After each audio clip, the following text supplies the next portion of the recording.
Luciana Amaral com as informações mais recentes. Boa noite, Luciana. Boa noite, William. Boa noite a todos que nos acompanham aqui no WW. Uma boa quinta-feira.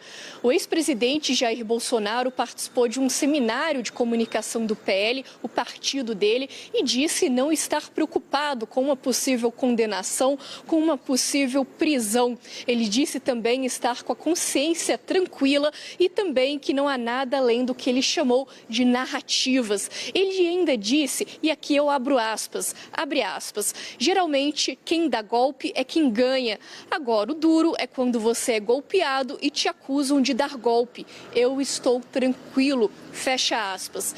Vídeos do depoimento do Mauro Cid, ex-ajudante de ordens de Bolsonaro, esses depoimentos ao ministro Alexandre de Moraes foram revelados hoje. Esses vídeos foram liberados pelo Supremo Tribunal Federal. E em um dos trechos, Mauro Cid diz que Bolsonaro estava sendo pressionado por determinados setores da sociedade, também por generais de 4 estrelas, a mais alta patente, e ainda assessores próximos. Nisso, Mauro Cid também falou o seguinte, abre aspas, de certa forma, dava esperança que fosse acontecer alguma coisa que pudesse convencer as Forças Armadas a fazer, então, alguma coisa, fecha aspas, e isso, então, no sentido de que Bolsonaro estaria dando uma esperança ali de possível golpe por meio das Forças Armadas. A defesa de Bolsonaro já informou a gente aqui da CNN que vai pedir a anulação da delação de Mauro Cid. O que a defesa de Bolsonaro também já pediu hoje foi uma extensão do prazo para a defesa técnica. Pediram 83 dias em vez dos 15 dias determinados pelo ministro Alexandre de Moraes, mas hoje mesmo Moraes já negou esse prazo, disse que esse prazo de 15 dias é dado pela legislação, foi dado também a todos os outros 33 denunciados pela PGR. Volto contigo, William. Obrigado, Luciana. Boa noite para você em Brasília. Celso Vilardi, você já esteve conosco no WW em várias condições. Como observador e acadêmico do mundo jurídico brasileiro, da nossa situação política, hoje você é um ator nesse script político. Você, como outros seus colegas operadores no campo do direito, tem reiterado que o Supremo precisa levar adiante um julgamento técnico, com serenidade. Você acredita que isso vai acontecer? William, boa noite novamente a você e a todos. Eu acredito que isso vai acontecer. Eu tenho ouvido, ontem assisti, Caio falou de julgamento de cartas marcadas. Eu não posso acreditar nisso, porque eu acredito na justiça do país, eu acredito no Supremo. Nós estamos enfrentando muitas dificuldades nesse momento inicial, mas eu espero que o Supremo faça um julgamento técnico, um julgamento justo, um julgamento que contemple o direito de defesa, porque isso eu acho que é necessário, eu já disse isso aqui várias vezes, vou repetir, para virar a página nós precisamos de um julgamento justo, senão nós não vamos conseguir virar essa página. Caio. Doutor, na Lava Jato teve muita crítica do mundo jurídico sobre procedimentos referentes à prisão preventiva estendida, suspeição do juiz, alguns questionamentos que estão na mesa também em relação ao julgamento do Bolsonaro. Como que o senhor vê a postura do universo jurídico, que o senhor transita muito bem, tanto aqui em São Paulo como em Brasília, em relação a este caso? Eu vejo como uma postura, um silêncio da comunidade jurídica que incomoda, né? Eu não estou vendo, por exemplo, críticas à delação do Cid. Ele falou, voltou atrás, falou de novo, voltou atrás. Tivemos agora revelado no vídeo, conheci ontem, vocês também, um pedido de prisão do procurador afirmando que ele rescindiu a delação, que ele, na verdade, infringiu um dos artigos do acordo de delação. E, no entanto, foi dado mais uma oportunidade para que ele pudesse falar. Eu não vejo isso como algo normal. Eu não consegui, e hoje tive o pedido indeferido, a nossa colega de Brasília acaba de falar isso, eu não tenho o celular do presidente Jair Bolsonaro. Eu não tenho o celular dos generais que foram alvos da última operação da Polícia Federal, cujos alguns trechos de WhatsApp estão descritos no relatório da Polícia Federal e agora na denúncia. E acho que não vou ter, porque foi indeferido, eu vou recorrer. Mas nós estamos numa posição que a defesa não tem a mídia. Então, eu tenho uma conversa do general, eu não posso verificar em que contexto se deu. Está citado na denúncia. Estão dizendo que existem diligência em andamento num processo penal posto, com 15 dias para a defesa apresentar o prazo, apresentar a resposta. O Ministério Público teve 83 dias. Eu pedi 83 dias com base no princípio da paridade de armas. Foi indeferido. Então, começamos mal.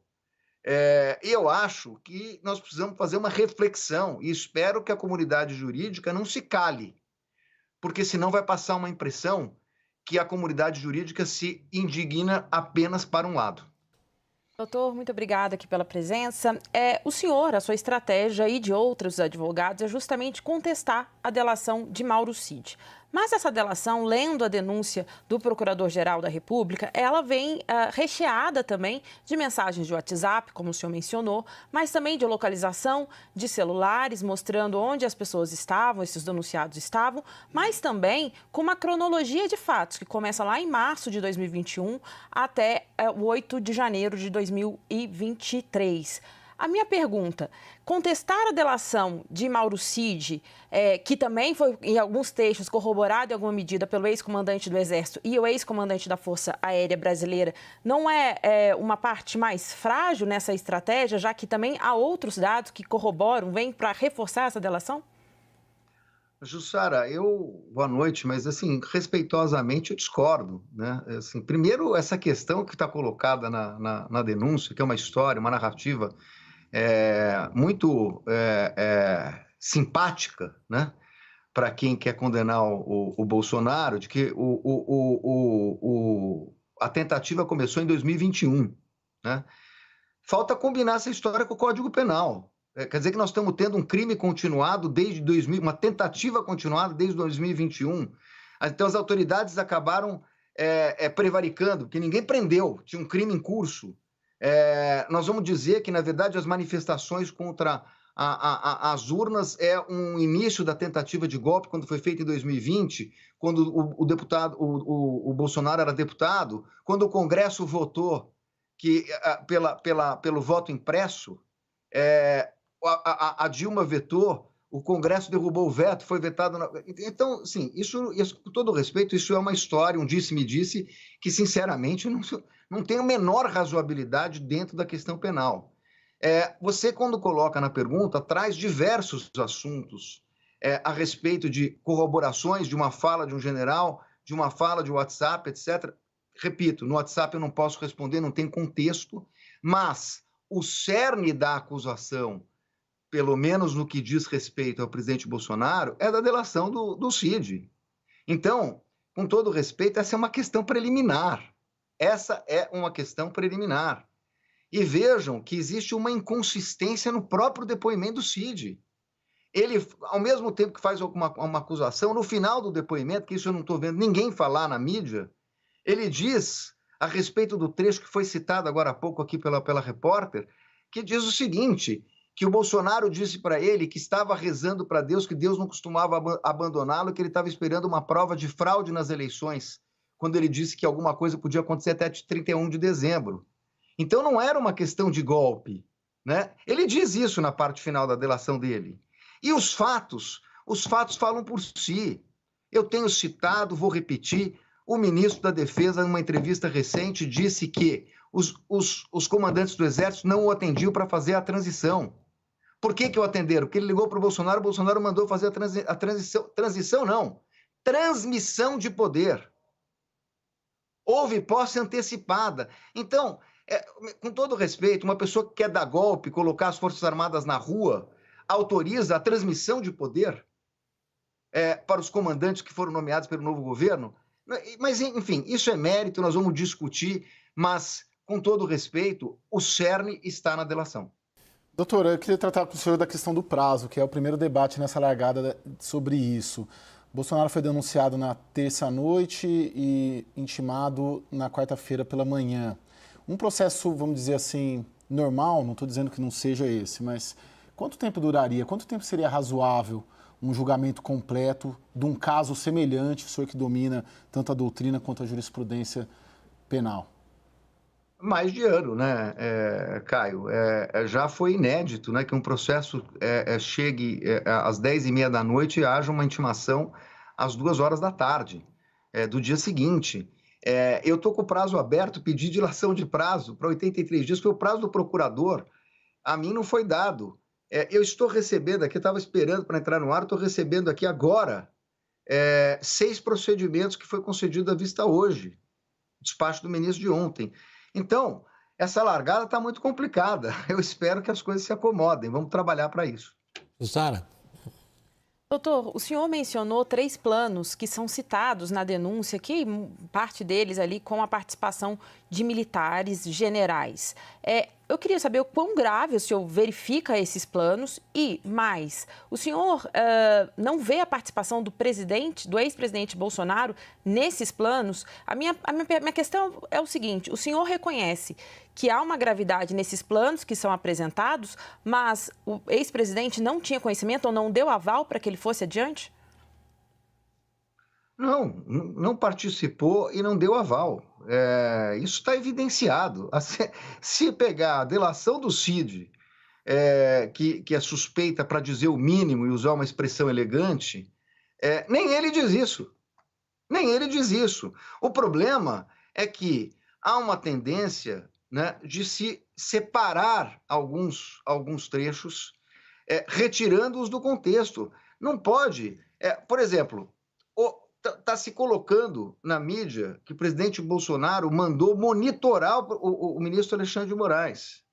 E aí esse monitoramento, ele vem do relatório da Polícia Federal, quando se está se tratando daquela operação da Copa 22, etc, etc, etc. E aí tenta se confundir esse monitoramento. Aí o Cid diz na delação dele, ele queria saber se ia ter um encontro com uma pessoa do governo. Então, precisa tomar cuidado, porque essas coisas precisam ser lidas na sua inteireza, né? Então, o que está acontecendo, na verdade, são peças. Tem um diálogo aqui, um diálogo acolá. A defesa precisa ter acesso a tudo para fazer o contexto. Agora, eu tenho convicção que não participou, já disse isso, inclusive, no programa passado. Doutor Vilardes, o senhor está colocando a delação aí no centro da sua estratégia e ela sozinha não serve para condenar o ex-presidente. E tudo que é dito na delação precisa ser investigado pela Polícia Federal, pela Procuradoria-Geral da República. Eles não investigaram o que disse Mauro Cid? Olha, Thaís, eu acho que investigaram. Precisa ver a qual depoimento do Mauro Cid você está se referindo. Porque já tiveram 3. Quem disse que ele mentiu, não sou eu que estou dizendo que ele mentiu. Quem disse que ele mentiu foi o Procurador-Geral da República, em dezembro do ano passado. Quem disse que ele mentiu foi o ministro Alexandre de Moraes na audiência que fez com ele. Então, na verdade, é o seguinte, acho que investigaram, mas não sei se tiveram em tempo de investigar 3 versões, porque ele foi ouvido 3 vezes e 3 vezes ele mudou. Ou omitiu, ou se contradisse, ou mentiu. Essas palavras, omissão, contradição e mentira, não são minhas, são do ministro Alexandre de Moraes na delação dele. Agora, fizeram agora uma cereja do bolo para colocar o 8 de janeiro na conta do presidente. Então, você está dizendo, a delação precisa ser confirmada. Qual é a prova que corroborou a participação, a alegada participação, a acusação de participação do presidente Bolsonaro em 8 de janeiro, que não tenha sido uma fala do Cid que foi interpretada? Não tem. Então, isso nós vamos discutir passo a passo no processo penal.